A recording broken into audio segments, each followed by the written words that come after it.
In the opening scene, two friends arrive on a mysterious-looking island, hoping to find a lost treasure. There is nothing but water on all sides, and not even a single organism lives there. The friends slowly make their way to the island when suddenly, it starts moving. To their horror, the island turns out to be a large blue whale, which has been chained by someone or something. Following this, the movie cuts to some weeks in the past. At midnight, a majestic white mare dashes across a vast wheat field, creating a trail of luminous light behind it. The next morning, an old farmer summons his 3 sons to display the sorry sight of their ravaged wheat field. Since their only source of income is getting destroyed, the man orders his sons to keep watch at night, hoping to catch the culprit behind it. The brothers then delegate this responsibility to the youngest one named John. John is scared of the dark, and he knows that the task at hand is immense, but to gain his father's trust, he agrees to keep watch. In the evening, John strikes up a friendly conversation with the hedgehog he had rescued earlier. As he chats, he notices the silhouette of the mare and quickly throws a rope in its direction. Suddenly, the rope tightens and the mare begins to drag John through the fields and meadows. At one point, he is even dragged through the skies, from where he can see the beautiful village. John is mesmerized by the view, and he begins shouting with joy. But his happy time soon comes to an end when the mare crashes and they both end up in a bog. John manages to get himself out, but the mare remains stuck. Seeing the poor animal drowning, John forgets his mission and instead tries to help it. He tries pulling the giant mare out by himself, but the beast doesn't even budge. So he powers up a nearby wheat mill and eventually rescues it. The mare, overwhelmed with gratitude, sheds a tear, which touches John deeply. He then releases the mare from its bindings, making it promise that it will no longer trample their fields. After the mare departs, John looks upon the desolate wheat field and realizes that he will have to bear the consequences of the destruction the next day. The morning after the incident, John wakes up in the stable, where he is amazed to find 2 magnificent black royal horses. As he takes in the sight of these creatures, he suddenly hears a voice in the background, which startles him. Reacting quickly, he grabs a pitchfork and attempts to defend himself, but when he approaches the source of the noise, John is surprised to find a small, humpbacked magic foal. He can miraculously speak, just like a human. Foal informs John that the mare he encountered earlier is his mother, and she has gifted these 2 horses to him, with Foal himself coming along to support John. Not long after, the old farmer screams out in despair upon seeing the state of the destroyed wheat field, causing John to panic. Sensing the problematic situation, Foal acts swiftly, carrying John on his back as they race away from the field with great speed. Along the way, John expresses his desire to sell the horses to acquire some much-needed funds. Foal once again agrees to help and lets out a piercing whistle, summoning the horses to their location before John's family could capture them. Now, with the majestic horses in tow, the group sets off on a journey to the bustling market town, hoping to find a suitable buyer. Upon arriving there, John is bombarded with offers from eager buyers, vying for the chance to own the regal horses. However, because of greed, he chooses to retain the animals and sell them only to the richest person in the area. That person is revealed to be none other than the king. As John walks near the grand palace, the king spots the horses and becomes mesmerized. However, instead of buying them like a gentleman, he orders his men to capture them, saying a poor farmer like John could have never bought the horses by himself. Feeling dejected and without any funds, John turns to Foal for help. The latter once again lets out a whistle, summoning the horses back to John's side, but in the process, the animals knock the king over into a nearby bag of flour. Despite the king's anger, he keeps his composure in front of the gathered public. John then proposes a trade, requesting 2 silver hats in exchange for the horses. However, one of the king's courtiers reminds him that the horses are bound to keep running back to John. Taking this into account, the king offers him the prestigious role of the most important groom in the palace. John is over the moon to have received such an opportunity, so he accepts without thinking twice. And, because of the announcement, the entire crowd also starts cheering for him. They believe that he is the animal whisperer. As John gains more and more popularity among the people, the king becomes increasingly jealous of him and seeks to find a way to execute him. However, he cannot find a valid reason to do so. But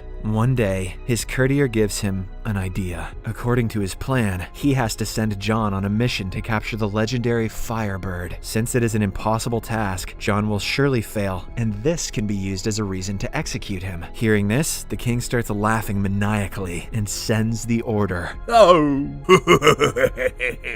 Elsewhere, when John learns about the mission, he becomes determined to complete it. Foal warns him that the Firebird has never been tamed by anyone, and this might prove to be an impractical task. But John is determined to impress the villagers. So, the two eventually set out on their journey. Along the way, they venture into the forest to collect some dream nuts to lure the Firebird. John is curious and wants to try the nuts. But I want to lick the dream nuts. But Foal forbids him from eating them, warning him that they act as a sedative. Following this, they walk all day and finally reach an oasis in the desert, which is the abode of the Firebird. There, they see a warning about the presence of liquid sand. Regardless, John throws the dream nuts and hides nearby. After a while, the majestic bird emerges from the ground and begins munching on those nuts. According to the plan, the nuts begin to intoxicate the bird, but before falling asleep, it notices the two and starts to attack. John and Foal are almost killed on many occasions, but they always come to the rescue of one another. The entire landscape is also demolished because of the ensuing chase, but in the end, the nuts finally knock out the Firebird, allowing John to capture it with chains. The next day, John and Foal find the Firebird looking weak and shedding a fiery tear. Foal explains that the bird can only be hot when it is free. If it remains on the ground for a long time, it loses all its energy. Hearing this, John feels pity for the bird, so he decides to free it. As soon as he takes the chains off, the beast regains its fire and flies away into the skies. But not before leaving a fire feather for John. Now that the mission has failed, Foal suggests that they not return to the kingdom, as it may result in John's execution. However, our brave but stubborn protagonist is sure the fire feather will prove that they caught the Firebird. Upon their return, the king orders their execution. As expected, John tries to prove himself, explaining that he caught the bird but then set it free out of compassion. However, the king refuses to believe his story, and an executioner raises an axe to deliver the final blow. But right then, the majestic Firebird appears, casting a bright light over the kingdom. It heard John's pleas for help and has now arrived to return the favor. The people are baffled when they notice the Firebird following John's orders. Hence, the king reluctantly allows John to live, and also throws a feast in his honor. That night, John is celebrated as a hero in the kingdom. As the king's frustration grows, he is instigated by his courtier to send John on an impossible task, to retrieve the king maiden, who resides in an ice kingdom atop a high rock. The king is convinced that John will fail, and thereby he will have a reason to execute him. So, the very next day, a messenger announces the king's new assignment to John, who accepts the challenge without any hesitation. After scaling the treacherous high rock mountains, John and Foal finally arrive at the entrance of the palace, where the king maiden resides. However, they find that the palace is blocked by a massive wall of ice, making it impossible to enter. But, with the help of the feather gifted by the Firebird, John is able to melt down the ice barrier, causing a ton of water to gush out. Unfortunately, this freezes Foal in a ball of ice, sending him tumbling down the cliff. The landing is a bad one, but he manages to survive without any injuries. Meanwhile, John enters the palace, where he comes across the Empress. He introduces himself to be a matchmaker sent by the king, but the Empress tells him that she has no interest in marrying, as there are no heroes left. To test his bravery, she jumps off a cliff, and John immediately follows suit to rescue her. Impressed by his courage, the Empress deploys her gown as a parachute and starts descending slowly. But just then, John accidentally punctures the gown, causing both of them to tumble at great speed. It appears as if they are going to die, a painful death, but Foal shows up with a pair of new wings and rescues both of them. Later that night, the three camp in the middle of the forest before continuing their journey back to the kingdom. During this time, Foal advises John to abandon the Empress and flee to save himself, but he refuses. The Empress, who has been eavesdropping on their conversation, is flustered by John's loyalty. The next morning, the trio arrive at the kingdom, where John is greeted with a hero's welcome. Everyone is surprised to see that John has returned from his mission alive, which only fuels the king's growing resentment towards him. Despite this, the king is compelled to reward him one more time. Later that night, John confides in Foal about his feelings for the Empress and decides to visit her. He takes some flowers and climbs up to her window, but their reunion is cut short when some courtiers enter with clothes for her to wear. After a while, the Empress finally meets the king and gets displeased to learn that he's the age of her father. Outside, John becomes jealous upon seeing the two together. The king wants to marry the Empress the very next day, but she is reluctant. In order to delay it, she mentions that it is her family heritage to get married with a special ring. But sadly, the ring was lost in the ocean. Hearing this, the king becomes enraged, and so he sends John on yet another impossible task. That same night, as Foal ponders John's erratic behavior, he sees the spirit of a whale soaring through the sky. Foal speaks with the sun, moon, and wind, and learns that the ring is inside the belly of a giant whale, which has now turned into an island. In the early hours of the day, John and Foal set off on a journey to the whalefish, only to find her bound by chains. Foal manages to communicate with the whale and learns that she was put in this state by some sailors as a